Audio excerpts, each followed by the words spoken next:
This is the power of 3D animation in the palm of my hands.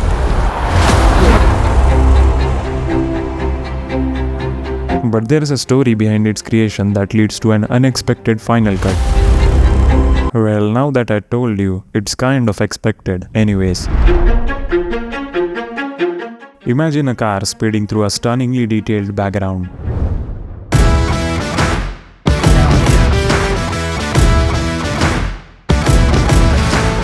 All this brought to life using just a computer program. But why go through the complications of creating a 3D scene when I can simply relax, eat, and watch movies? Well, let me explain.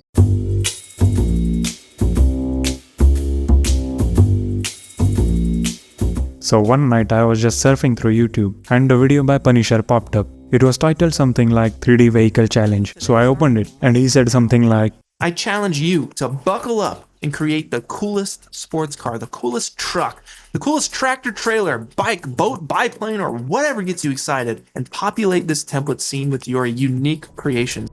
It's not that I didn't know him previously, but this time it was personal. So what are we waiting for? Let's break some rules and create something that's rare. By the way, what were the rules? The rules this time are pretty simple. You have the next 5 weeks to replace this demo scene with your own unique creation. Just make sure you don't mess with the camera angle, keep your vehicle generally center framed once it enters, and maintain the consistent sense of movement to the right.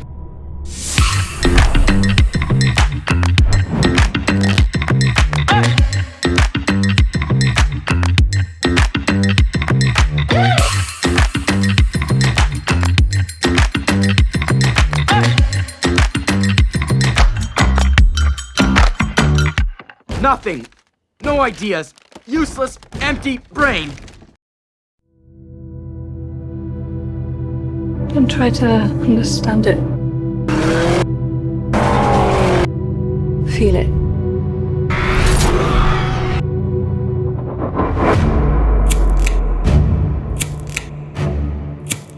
That's where the idea popped in. I'm gonna create a scene inspired from the car chase that takes place in the mid part of the movie Tenet. The title Tenet is actually a palindrome, which means the word could be read exactly the same forward as well as backward. So is the movie. It actually portrays a reality with both forward and inverted flow of time at the same time. Anyways, so the whole movie is basically a paradox, but interesting to study. Now in this particular scene, for example, knowing that the antagonist stays away while the events take place and gets involved after the events have happened by going backward in time. Hey, this is not a movie explanation. Let's just get back to creating our 3D scene.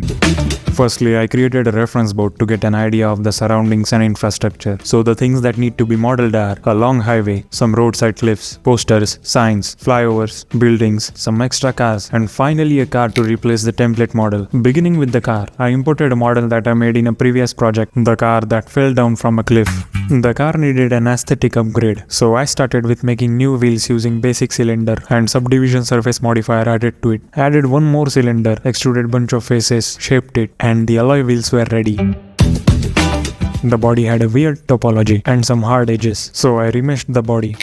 Added bevel and subdivision modifiers to it. Separated the windows to add a sense of aging to the car. I mixed two shaders similar to the double paint coating. Built a noise and Voronoi texture setup to add deep scratches. Plugged it into normal map. I just love playing with these controls. To add surface imperfections, I added noise texture with a color ramp node for roughness and tweaked it until I got the perfect result. For the headlights, I created a reflective plane with zero roughness. Then I put an L-shaped plane with an emission material in front of it. Further, I edited a cube into a headlight capsule, gave it a bevel modifier, and made a glass material for it. Now this is what it looks like.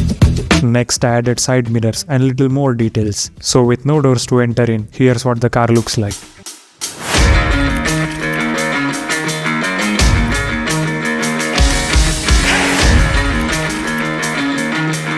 I'm going for a semi-realistic look, keeping the whole scene quite low poly, cause if I let my insane imagination fly, my PC might get panic attacks twice a day. So for the sake of my PC's sanity, let's just continue. Now here's my plan for building the city. I made a two-way highway plane, keeping in consideration the width of each side for having 4 lanes. Later I modeled a flyover using a basic plane, shaped a cube into beam, duplicated it, and made giant pillars using cylinders. Added array and curve modifier to a plane to create the diverging road. I created several cuboid-shaped blocks for roadside cliffs, tweaked them a little, and applied a bevel modifier to get a more natural look. For the textures, I mixed 2 shaders, one for the rock formation and another for the soil in between. I used noise and Voronoi textures to create a naturally occurring pattern. Then I layered noise over each shader for tinier detail. To give the surface a little depth, I added a bump node and connected it to the normal. And finally, added a little moss in the cracks. I imported image textures for the asphalt road and UV mapped them onto the plane. I then aligned the texture with the faces of the plane to achieve a seamless look. Normal maps always help in adding that extra bit of realism to the object without exerting any load on your processor. For the flyover, I wanted a concrete material that over time has been affected by sunlight and rain. Well, thanks to Ducky, I made a procedural concrete material with a grungy surface and used noise with ambient occlusion to simulate accumulated water stains in certain areas. Next, I started by adding a plane, subdivided and shaped the plane to match the surroundings, and pushed up few random faces for the uneven surface. Similarly, I created few more natural looking terrains across the length of the entire scene. Next, I made the land material by simply mixing 2 shaders with noise. Consider it like a mixture of soil and greenery. Ignore the chicken. Later, I imported a grass clump from the Geoscatter add-on and distributed it all over the faces of the plane using geometry nodes. I also made a median between the 2 sides of the highway and filled it with grass and seedlings. I modeled a staircase for pedestrians so they don't jump off the bridge. I downloaded cobblestone and plaster materials from Polygon and UV mapped them onto the faces of the geometry. Next, I created geometry for the gas station that we see in this shot, a door that could be easily broken into. For extra detail, I just stacked cuboids over each other and made metal barriers that ensure safety. I downloaded a concrete material for the floor and made a procedural material for the structure. I quick modeled roadside railings, beveled it, added vertical supports, and procedurally added some rust at the edges of the metal. Further, I added small signboards and kids' drawings on the wall. Focus is the modern superpower, and I appreciate that ability of yours. Alright, so I borrowed few street lamps from one of my previous projects, modified and placed them across the scene. I know it's not enough to light the wide street, but hey, that's a government problem. Moving on, I downloaded few building models from Sketchfab and imported little more from my past creation. I downloaded few high-resolution images of cityscapes, imported them as planes, made cutouts and placed them in the background. The buildings I imported were missing surface imperfections, so I duplicated its base image texture and plugged it into the normal, which resulted in micro details. For the car that's chasing in reverse, I imported a rigged model that I created for another project. I got few extra vehicle models from Sketchfab and dropped them into my scene. This one's my favorite, it also has an engine inside of it, which is really cool. But let's just fill the scene with some extra stuff before we get into animation.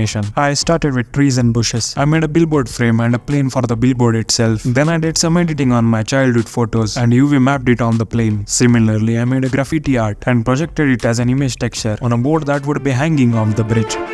With all things at place, there's still one work that needs to be done to bring our world to life.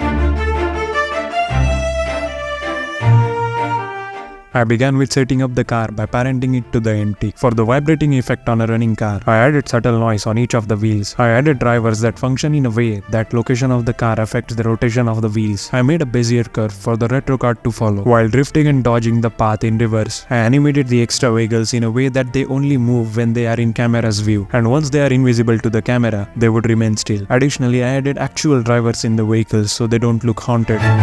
Further, I added a girl chilling and a boy exercising at the edge of the bridge. I imported these characters from Mixamo's library, and it's time to add one of the most iconic moments from the movie Tenet.